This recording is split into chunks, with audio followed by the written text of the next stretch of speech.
is no favorite. It could happen to you.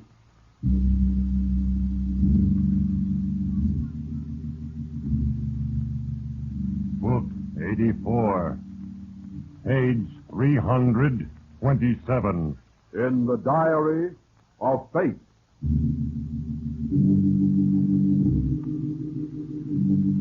Yes, here it is. The name Peter Drake. Occupation, treasurer of Lewis Swerdling and Company. A comfortable life for a man of your temperament, wasn't it, Peter? A life that required few important decisions. An occupation that dealt primarily with numbers. You would have gone on in your work secure and contented. Had it not been for your wife, Marcia. She was blindly proud and avaricious. But you loved her, didn't you, Peter? Because of that love, you stand now in the bedroom of your home, the muzzle of a pistol pressed against your temple. And in less than a minute, you will be dead. Soon I will write the final entry under the name Peter Drake. When I have written, I shall read from his record in the Diary of Fate. I hope you'll understand.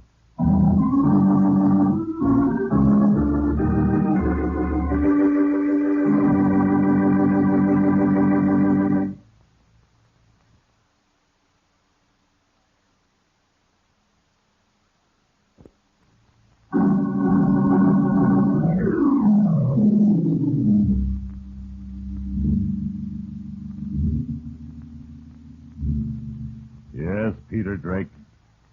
It was your unreasoning love for your wife that forced you from the security of your world of numbers. And it was the impelling power of her greedy ambition that drove you to a grim decision. The most important decision of your life. But the ultimate outcome was determined by a little thing. So commonplace and innocent that you failed to notice it that night when you stealthily stepped into your cousin's room. Oh, Arthur? Peter, what are you doing sneaking in here at this hour? Why, you're drunk. You're working late, Arthur. Are you worried? Yes, I am. I don't know what to do. I do. I know the answer, Arthur. And this is your last chance. I'll tell you if you'll make me a partner. So that's why you came here. No, get out of here. Go on, get out. Oh, no. Not yet, Arthur. What are you doing? Drop that gun. Since when do you keep your gun on your desk? Afraid of burglars, Arthur? Now, Peter, please. Give me back my gun. Sit down, Arthur. There, desk. What are you going to do, Peter? No! No!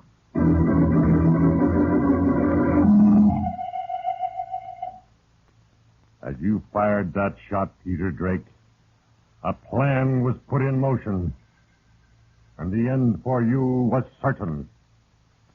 At that moment, Fate, moved unnoticed into your life. Little things, a moment's hesitation, a sudden rainstorm, a lost wallet. These are the tools with which I work. Let us turn back to the point where it all began, the country club dance. Marcia had planned on the occasion for weeks, regarded it as an important social opportunity. And yet, it was only half over, and you were on your way home. I can't understand you, Marcia. You talk about nothing but that dance for a month, and then for no apparent reason, you want to leave in the middle of it. No apparent reason. Are you blind? What was the matter? I'll tell you. Very simple language. I've never been so completely humiliated in my life. Thurman and Arthur Swerdling and their fat wives at a table with the governor. And we seated at the other end of the hall with that obnoxious Mr. Ross. Oh, Ross isn't a bad sort, Marcia. He's a fool and a nobody. And so are the rest of the people at our table. Complete nobody. Your Cousin Thurman's wife made certain of that. Harriet, don't be absurd. She's jealous of me. She made sure I wasn't on the awards committee, nor the receiving line, nor anything else that might have put me in the public eye. Marcia, darling, we've been over this same thing 1,000 And I'm fed up with it. Sick and tired of being pushed around by the mighty Swerdling. We've got to be patient. Uncle Lewis left the business to Thurman and Arthur, not to me. And the poor nephew became treasurer. Remained treasurer for 6 years. You're brilliant, Peter. You're too smart to stay treasurer. You have more brains than the two of them. You should be a partner. Please, Marcia. Then let them try to snub and slight and look down their noses. Do something about it. Demand it. You've got to, Peter. You've got to become a partner.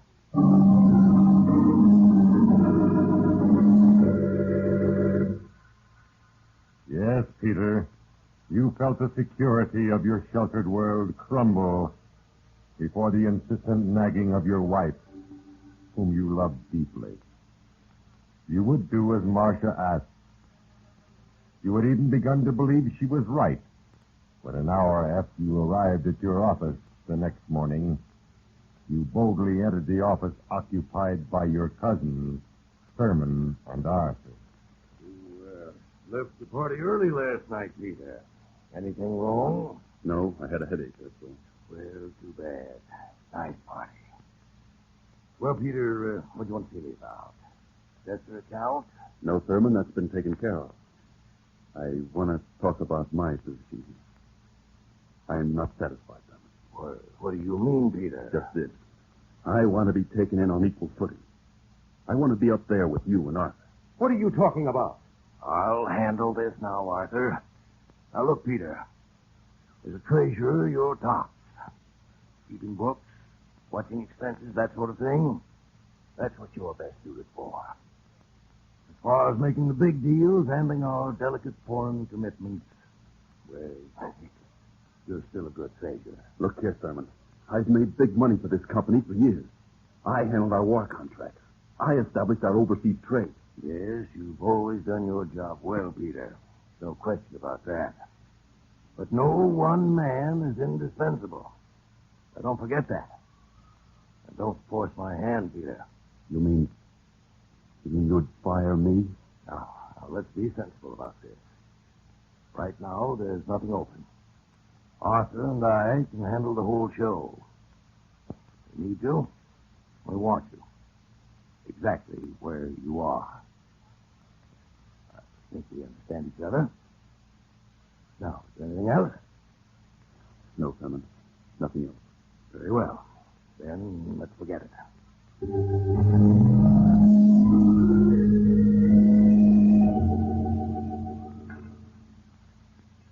Yes, Marcia, I talked to Thurman and Arthur. Things look much better. I'm confident that soon... How soon, Peter? Oh, I don't know. It all depends.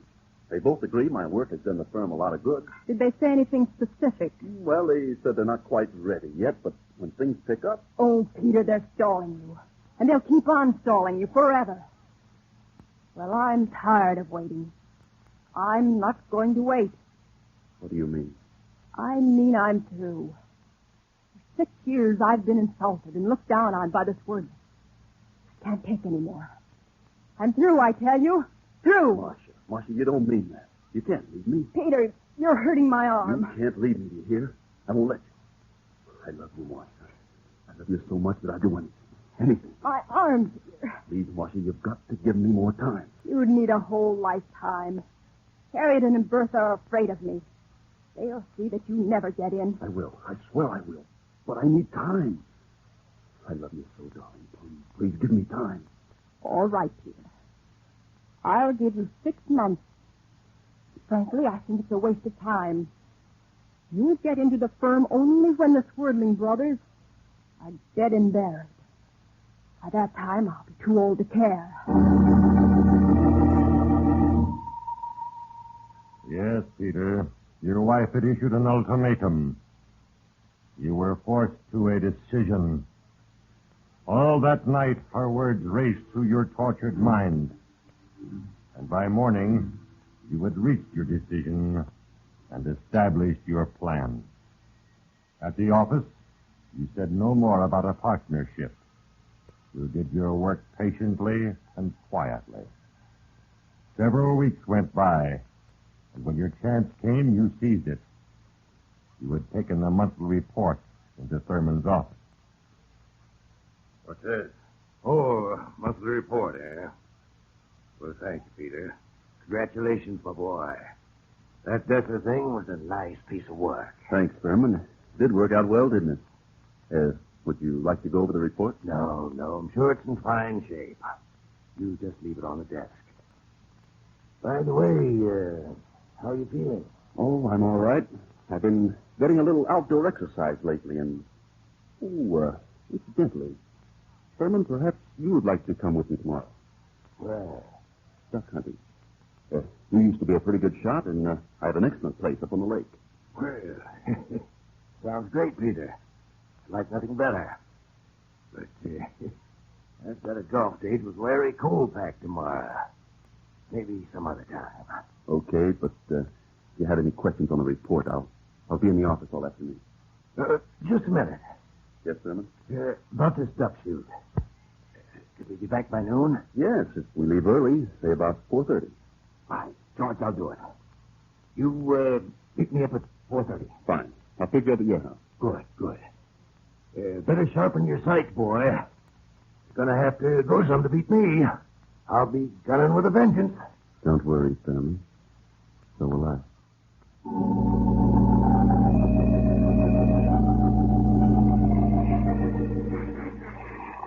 What's the matter, Peter? You're shivering. I'm freezing. Aren't you cold? Oh, I like it. It's invigorating. How'd you ever find this place? Not another soul in sight. Uh-oh. Here they come. It's your shot, Peter. Oh, you missed again. It's this gun. There's something wrong. I can't seem to get the right trigger feel. Maybe it's these gloves. Blame the gun, the cold, even the ducks. But never the hunter, huh? You can't get away with that. I've got 4 already. Oh, take your gloves off like I did. Don't have to. I still think it's the gun. Let's trade and see how we do. You're using the heavier shot, you know. All right, here. Oh, hurry up. Here they come again. Thurman, turn around. Peter, stop joking. Don't point that gun at me. I'm not joking, Thurman. I'm going to kill you with your own gun. No, Peter, you're out of your mind. You'll never get away with it. Please, Peter, listen to me. You thought I kept my gloves on because I was cold. No, Thurman. Only your prints will be on this gun. I'm going to blow your stomach wide open. No, Peter. No. It'll be an accident. No. Now pray, Thurman. Pray.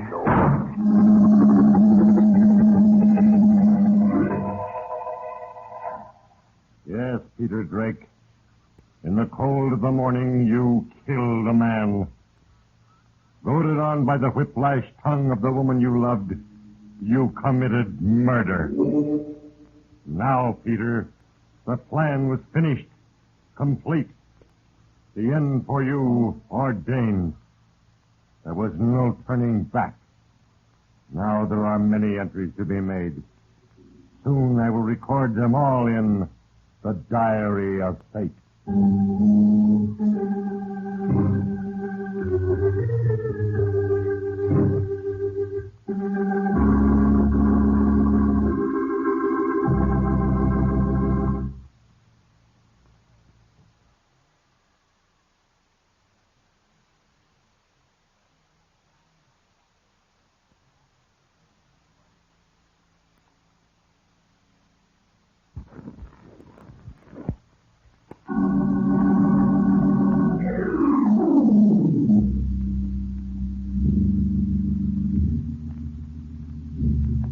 Yes, Peter Drake. You were convincing with your story of how Thurman met his death. Only his fingerprints were on the gun. And it substantiated your story of how he held the gun by the barrel while he tapped the loose oarlock with the butt when the gun accidentally discharged. You had seen to it that the marks of the oarlock were on the butt, put there after his death. And it was marked down as another hunting casualty.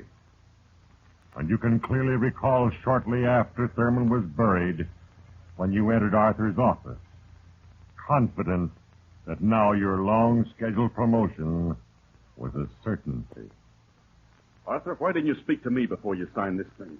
I could have smelled that trick a mile away. It's only been a month since Thurman's accident, and you get us into a jam like this. The point is, I didn't ask you.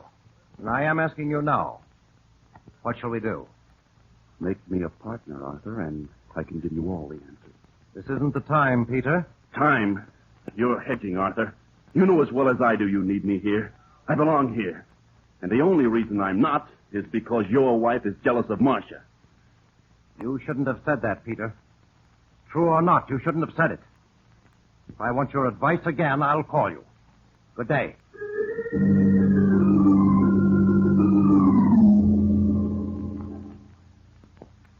But if it's really that serious, Arthur has to give in, Peter. He's cornered. Not quite.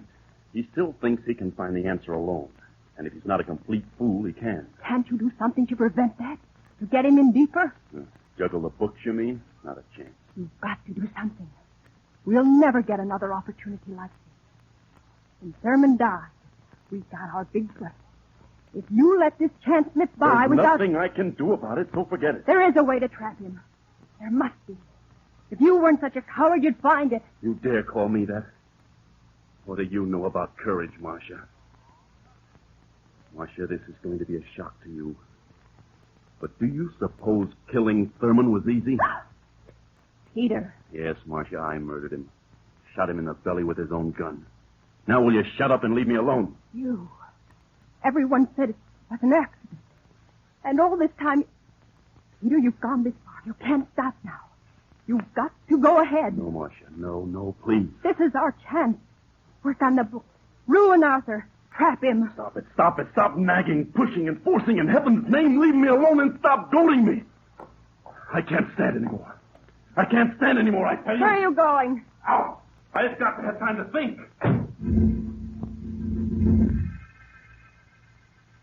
As you left, your mind was a turmoil of frustration. You were afraid to go on, and more afraid not to. Then, in a frantic effort to escape your thoughts, you went into a bar. The alcohol was warm inside you, and the churning in your brain quieted and finally stopped. Then you left and went straight to Arthur's house. A light burned in the library. You watched through the French doors as Arthur sealed an envelope, laid it on the mantel. Stealthily, you opened the doors and stepped into the room. Hello, Arthur. Peter, what are you doing sneaking in here at this hour? Why, you're drunk. You're working late, Arthur. Are you worried? Yes, I am. I don't know what to do. I do. I know the answer, Arthur, and this is your last chance. I'll tell you if only you'll make me a partner. So that's why you came here. No. Now get out of here. Go on, get out. Oh, no. Not yet, Arthur. What are you doing? Drop that gun. Since when do you keep your gun on the desk? Afraid of burglars, Arthur? Now, Peter, please. Put that gun down. Sit down, Arthur. There at the desk. What are you going to do, Peter? No! No! Now, Peter Drake, you had killed again. You had murdered another man. Then you moved quickly. You wiped the fingerprints, put the pistol in Arthur's right hand, pushed his chair close to the desk, and ran from the room. You hurried to your house where you found Marcia asleep.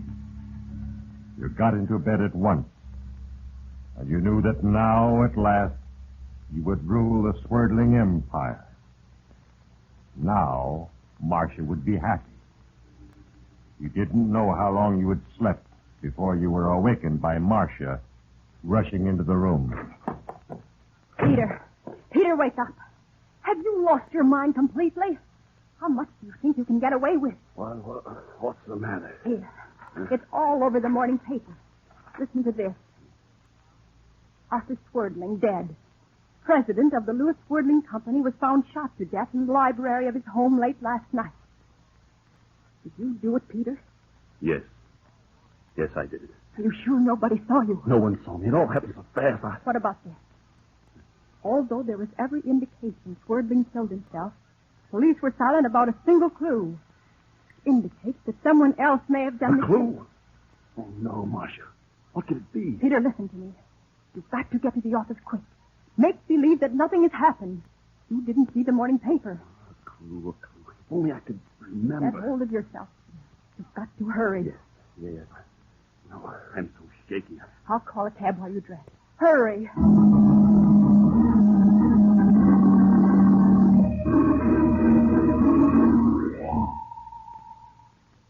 As you rode in a taxi to your office, the fatal words drummed over and over in your brain. The police were silent about a single clue.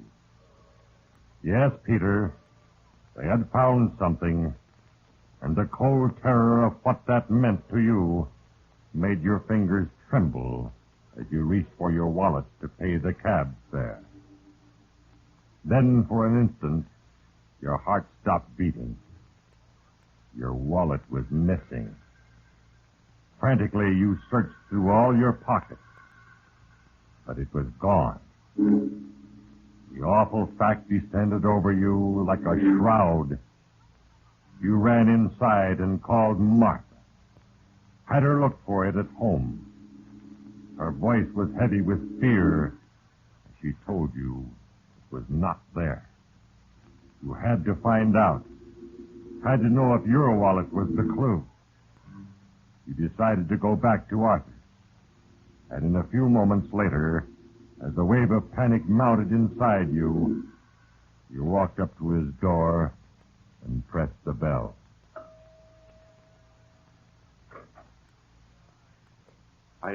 I'm Peter Drake. I'd like to see Bertha, Mrs. Swerdling. Were you a friend of Mrs. Swerdling? Yes, a cousin. I'm the treasurer of his firm. Mrs. Swerdling's pretty broken up. She said she didn't want to see anybody. Oh, I understand, of course, yes.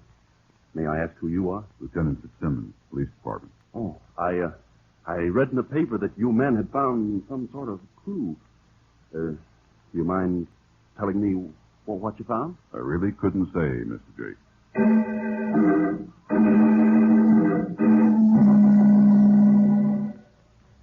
I couldn't go back to the office, Marcia. Look at me. I'm shaking all over. And the police wouldn't tell me a thing. I didn't find your wallet, Peter. I looked everywhere. Huh? Oh, what am I going to do? Think, Peter. When did you have your wallet last? At that bar. I must have paid with my drinks last night. Peter, what's the matter? That man coming up the walk. He's the waiter. The one at the bar. And look at that tall man in back of him. It's the detective. I talked to him at office. Peter. Sure, it's simple now. They must have found my wallet in Arthur's library. They traced my movements, and that waiter, he told him what time I left the bar. You can get away. Run, Peter. Out the back. Look, stall him, will you? Stall him as long as you can. Where are you going? To the bedroom. Come on, answer the door. Mrs. Drake? Yes? I'm Lieutenant Fitzsimmons, police department. I'd like to talk to your husband in connection with the death of Arthur Swerdling. He's not feeling well. If you could come back. What's that? Peter! Oh, no! Oh! He's dead. Killed himself.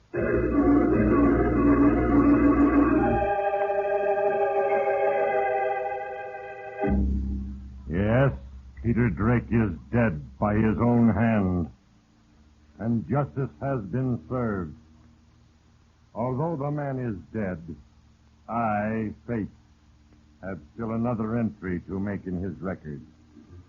And lest any mortal fail to understand my writing beyond this finality, I will add the reason. In a few moments, I will write again. And when I have written, I will read from the Diary of Fate.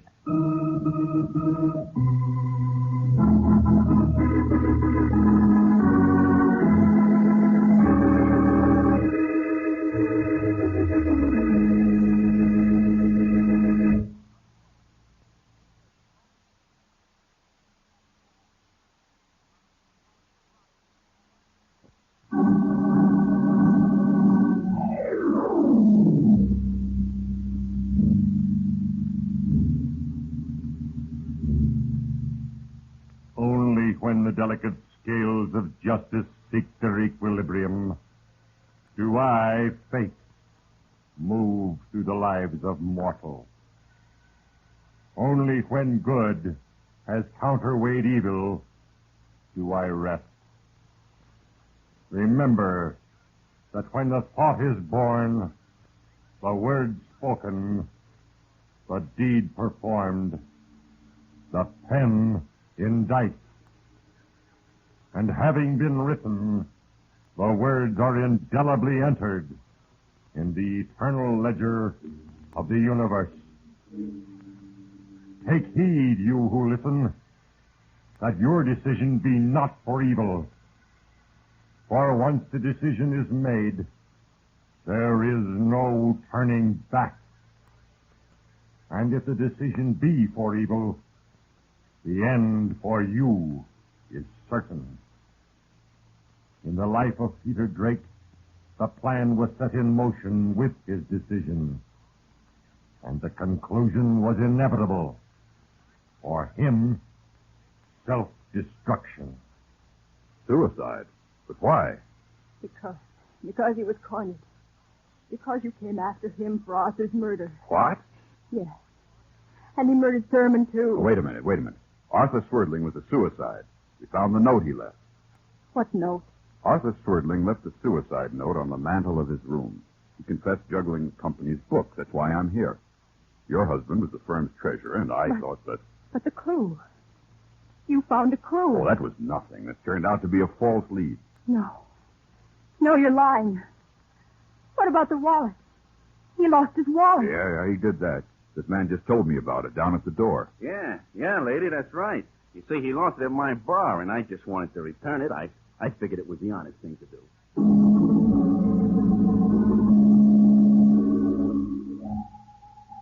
Now it is time to close the book. Another entry has been duly recorded on the pages of eternity, and the sensitive scales of justice are suspended in absolute balance. In the case of Peter Drake, as in the cases of all mortals, I, fate, am but the instrument of a plan. And the little things that happen every day, the trivia of life, are the tools with which I work. It was a little thing, the innocent loss of a wallet, which, magnified 1,000-fold by Peter's complex of guilt, proved his undoing.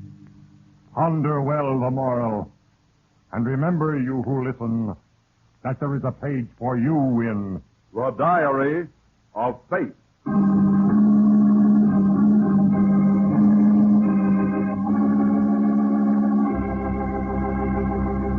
Produced by Larry Finley. Diary of Fate is a Finley transcription, brought to you from Hollywood.